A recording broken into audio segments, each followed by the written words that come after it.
Is life worth living? Really, when one asks such a question, what they really mean to ask is, does life have meaning? The answer is no. Life has no inherent meaning.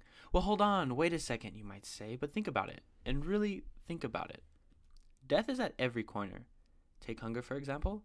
One child dies every 5 seconds from hunger alone. And then there's war. There's a mother right now in a war-torn country holding her dead child.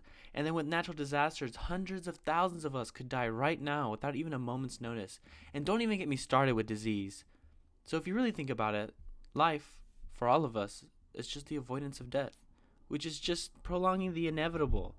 Sounds meaningless to me if honestly we just spend most of our life doing something to just avoid what will happen to us no matter what we do.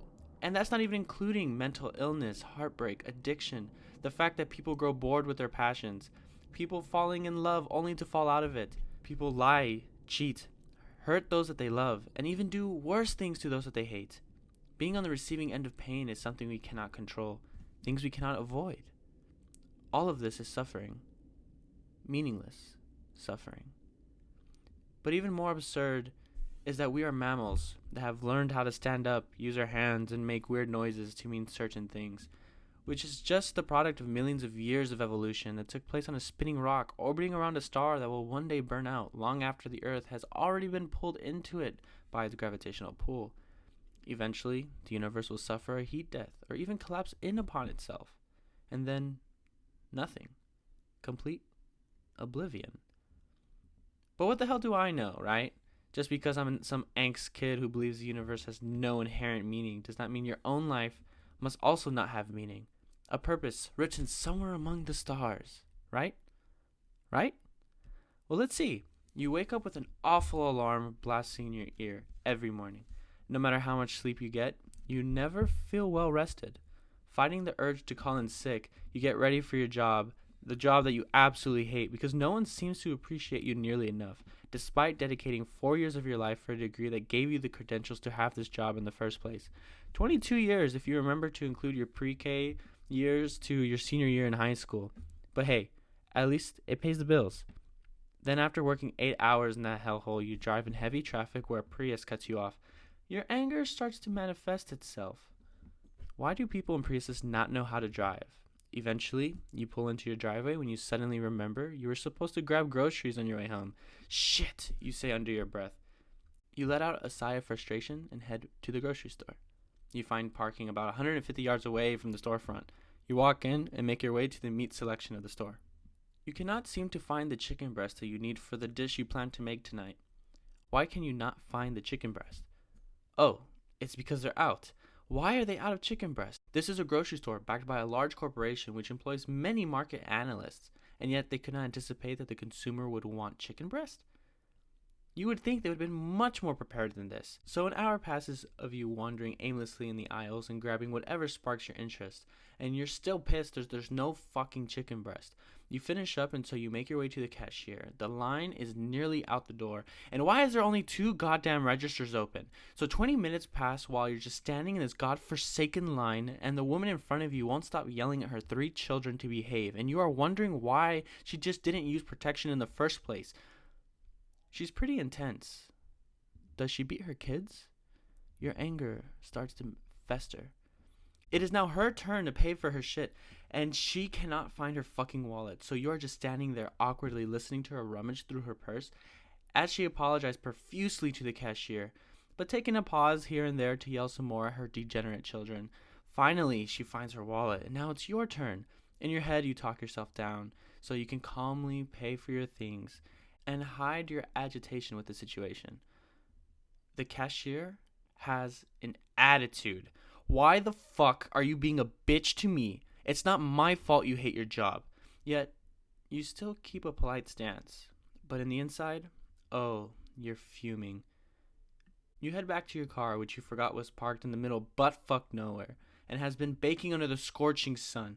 You sit in your hot car, and due to your frustration, you pull on the seatbelt rather than calmly stretching on it to put it on. Now your fucking seatbelt is fucking stuck, and no matter how many times you pull on the damn seatbelt, it will not give you enough slack so you can put it on, so you can just be on your way and make your damn chicken breastless dinner. You breathe in and out, and calmly put your seatbelt on. Oh, now it works, you might say. You're beyond agitated. You head home. And when you finally make it home, you find it in shambles because no matter how many times you tell Johnny to pick up after himself, he still acts as if he has a personal maid to pick up after him. But no, you won't yell at him because that will make you no better than the lady at the grocery store. And fuck that lady at the grocery store. Dinner without chicken breast passes. You send Johnny to bed and you pour yourself a glass of wine and get cozy under your favorite blanket.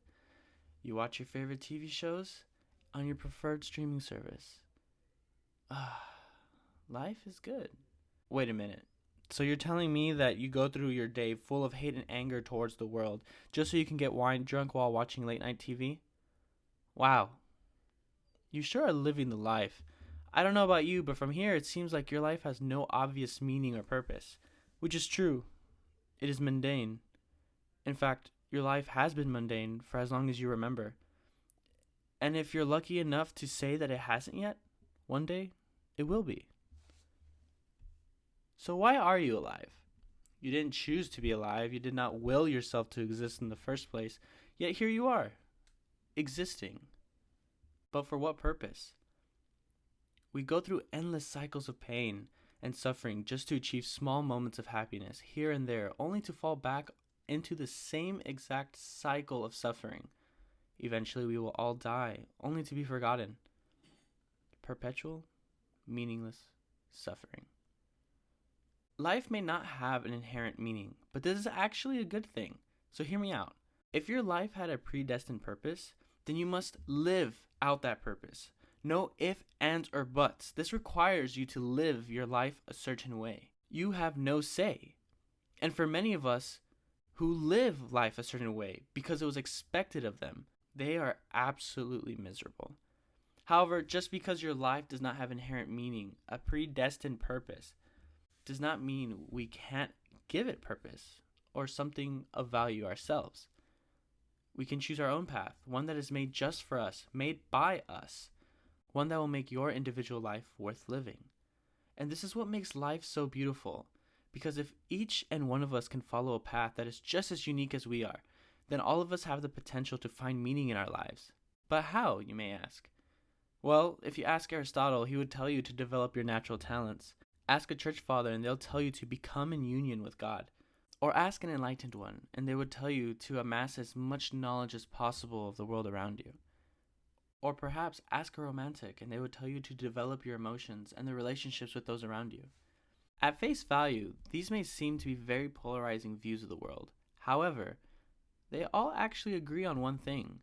The purpose of life is to develop your one self. Develop your identity. What makes you, you?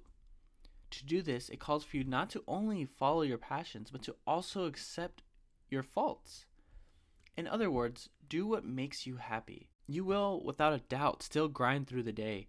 However, now, you'll actually enjoy the struggle. When you were in that job or routine that you absolutely abhorred, and when you achieved something, it wouldn't matter to you. Why? Because you were forced to do it. You did not fabricate those achievements because you wanted to. However, when you're enthralled by what you find full of purpose, you will be throwing yourself at obstacles willingly. And when you finally reach your goals, there will be nothing sweeter. But it doesn't stop there. There's always more of you to discover and to develop, more lessons to learn, and more goals to reach. And as you work hard for a better tomorrow, you'll also create a better tomorrow for your loved ones, as you will lead them by example as to how they themselves can find meaning in their own lives. So yes, do what makes you happy. No one will carry your burdens for you. No one will suffer with you. No one will make your decisions for you. So why live for someone else? Why not live for yourself? Make that decision for yourself now, and I promise you, you will not regret it.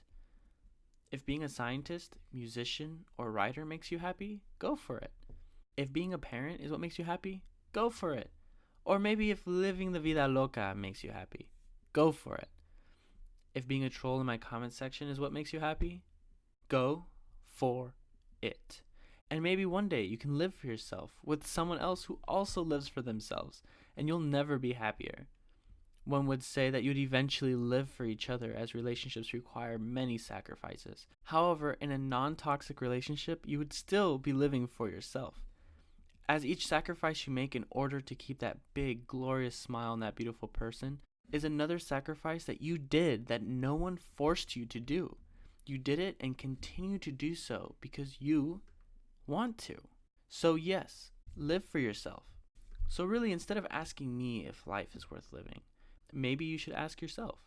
And if you're not happy with where you are right now, get up, develop yourself, find what makes you, you.